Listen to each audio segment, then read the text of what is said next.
Welcome to Bedtime Stories with Sonneillon.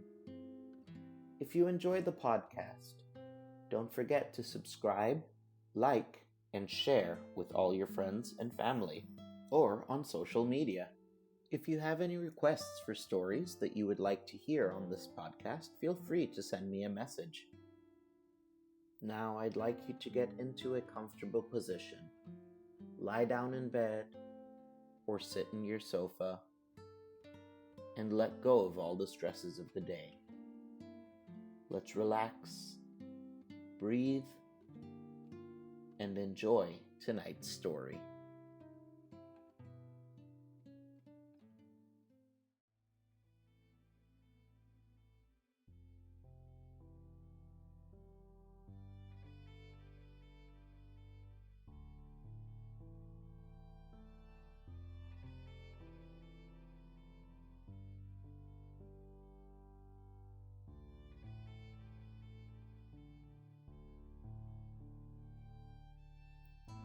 Today's Hans Christian Andersen fairy tale is called The Dream of Little Tuk.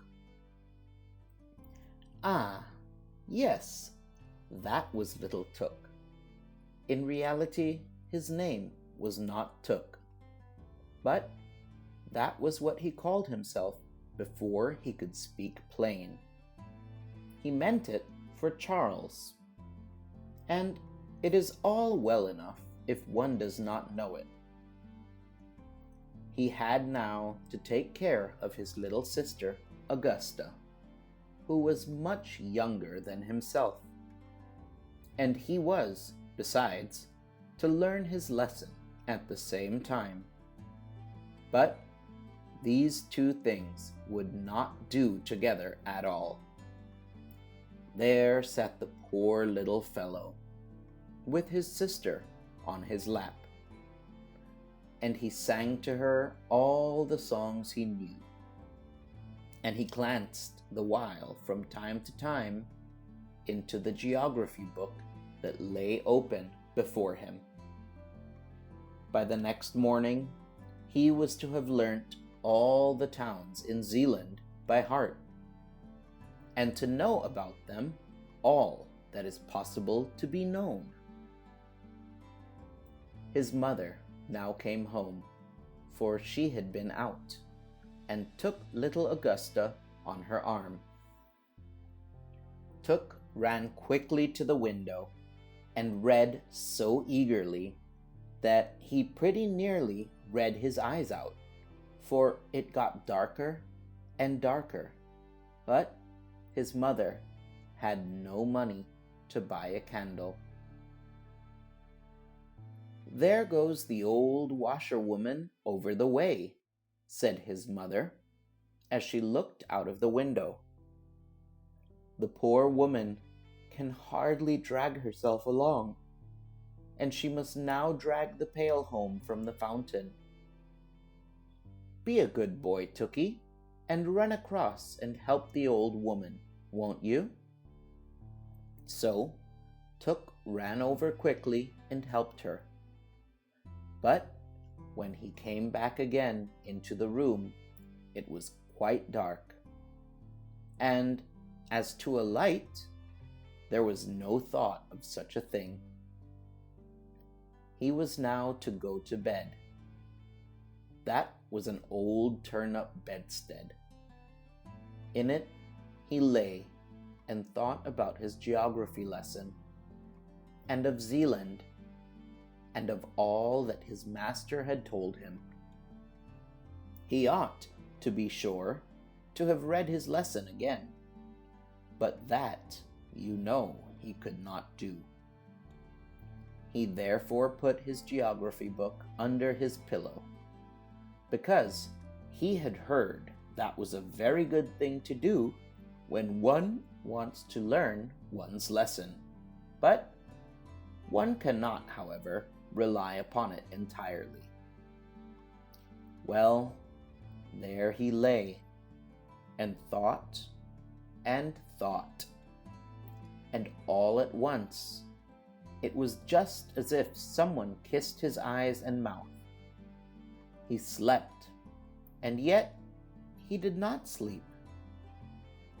It was as though the old washerwoman gazed on him with her mild eyes and said, "It were a great sin if you were not to know your lesson tomorrow morning. You have aided me. I, therefore, will now help you. And the loving God will do so at all times." And all of a sudden, the book under Took's pillow began scraping and scratching. Kickity-kee, cluck, cluck, cluck. That was the old hen who came creeping along. And she was from Kyogi. "I am a Kyoger hen," she said. And then she related how many inhabitants there were there, and about the battle that had taken place, and which, after all, was hardly worth talking about. Kyogi, a town in the Bay of Kyogi. To see the Kyogi hens is an expression similar to showing a child London, which is said to be done by taking his head in both hands and so lifting him off the ground. At the invasion of the English in 1807, an encounter of no very glorious nature took place between the British troops and the undisciplined Danish militia. Cribbledy-crabbledy, plump, down fell somebody. It was a wooden bird, the popinjay used at the shooting matches at Prasto. Now, he said that there were just as many inhabitants as he had nails in his body, and he was very proud. Thorvaldsen lived almost next door to me. Plump, here I lie capitally. Prasto is still a smaller town than Kyogi. Some 100 paces from it lies the manor house, nigh so, where Thorvaldsen, the famed sculptor, generally sojourned during his stay in Denmark, and where he called many of his immortal works into existence. But little Took was no longer lying down. All at once, he was on horseback. On he went at full gallop, still galloping on and on. And Night, with a gleaming plume, and most magnificently dressed, held him before him on the horse, and thus they rode through the wood to the old town of Bordingborg. And that was a large and very lively town. High towers rose from the castle of the king, and the brightness of many candles streamed from all the windows. Within was sang a song, and King Valdemar and the young, richly attired maids of honor danced together. The morn now came, and as soon as the sun appeared, the whole town and the king's palace crumbled together, and one tower after the other, and at last only a single one remained, standing where the castle had been before. And the town was so small and poor, and the schoolboys came along with their books under their arms, and said 2,000 inhabitants. But that was not true, for there were not so many. Bordingborg, in the reign of King Valdemar, a considerable place, now an unimportant little town.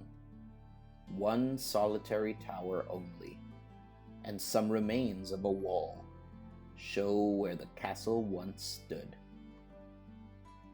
And little Tookie lay in his bed. It seemed to him as if he dreamed, and yet as if he were not dreaming. However, somebody was close beside him. "Little Tookie," cried someone near. It was a seaman, quite the little personage, so little as if he were a midshipman, but a midshipman it was not. Many remembrances from Corsor. That is a town that is just rising into importance, a lively town that has steamboats and stagecoaches. Formerly, people called it ugly, but that is no longer true. "I lie on the sea," said Corsor. "I have high roads and gardens, and I have given birth to a poet who is witty and amusing, which all poets are not. I once intended to equip a ship that was to sail all round the earth, but I did not do it, although I could have done so. And then, too, I smell so deliciously, for close before the gate bloom the most beautiful roses." Corsor, on the Great Belt, called formerly, before the introduction of steam vessels, when travelers were often obliged to wait a long time for a favorable wind, the most tiresome of towns. The poet Bagasin was born here. Little Took looked, and all was red and green before his eyes. But as soon as the confusion of colors was somewhat over, all of a sudden there appeared a wooded slope close to the bay, and high up above stood a magnificent old church with 2 high-pointed towers. From out of the hillside spouted fountains in thick streams of water, so that there was a continual splashing. And close beside them sat an old king with a golden crown upon his white head. That was King Roar, near the fountains, close to the town of Roskilde, as it was now called. And up the slope into the old church went all the kings and queens of Denmark, hand in hand, all with their golden crowns. And the organ played, and the fountains rustled. Little Took saw all, heard all. "Do not forget the diet," said King Roar. Roskilde, once the capital of Denmark.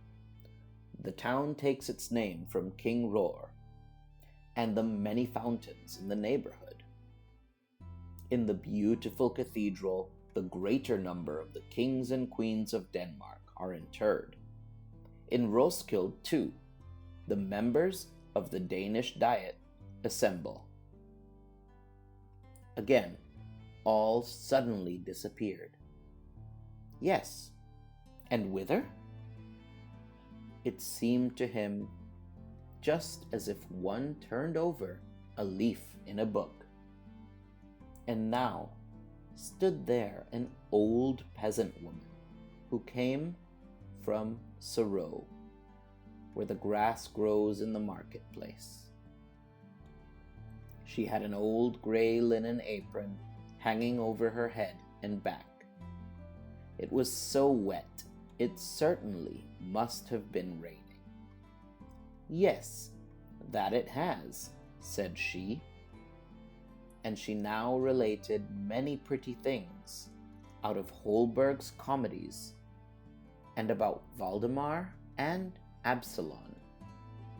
But all at once she cowered together, and her head began shaking backwards and forwards, and she looked as she were going to make a spring.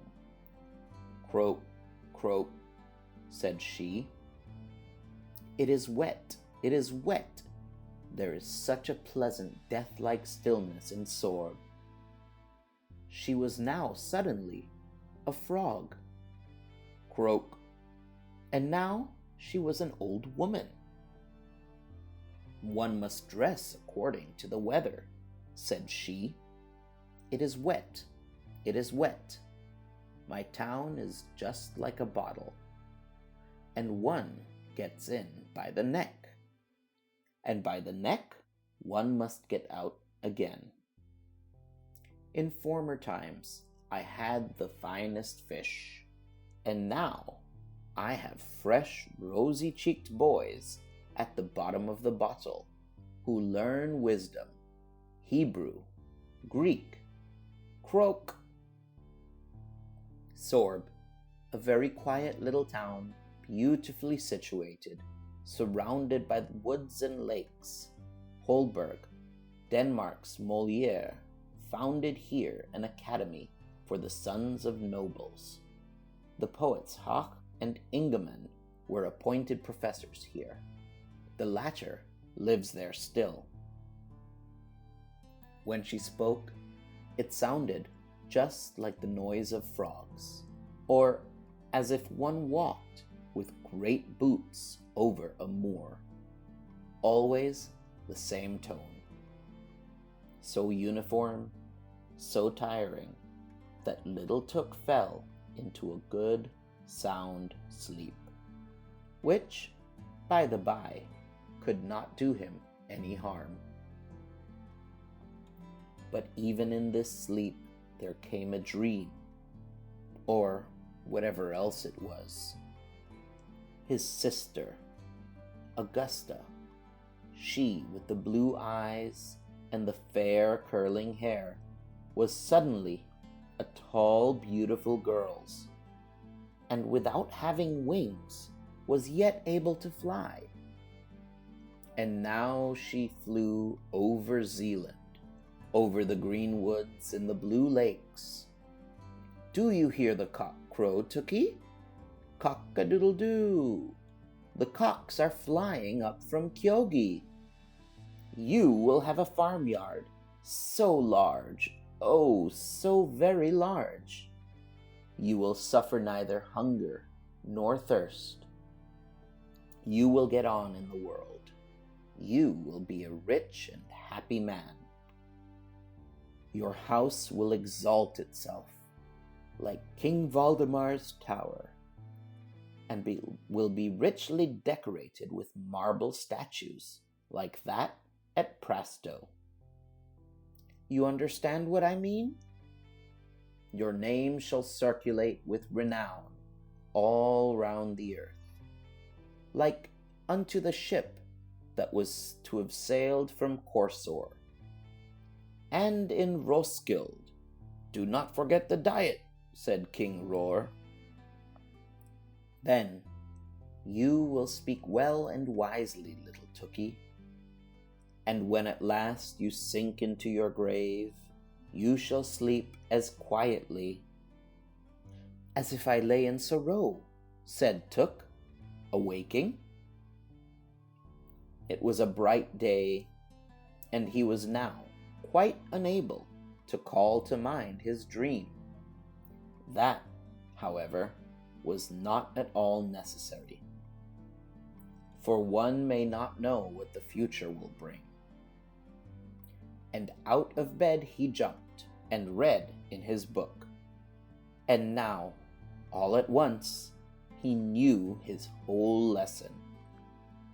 And the old washerwoman popped her head in at the door, nodded to him friendly, and said, "Thanks, many thanks, my good child, for your help. May the good ever-loving God fulfill your loveliest dream." Little Tookie did not at all know what he had dreamed, but the loving God knew it.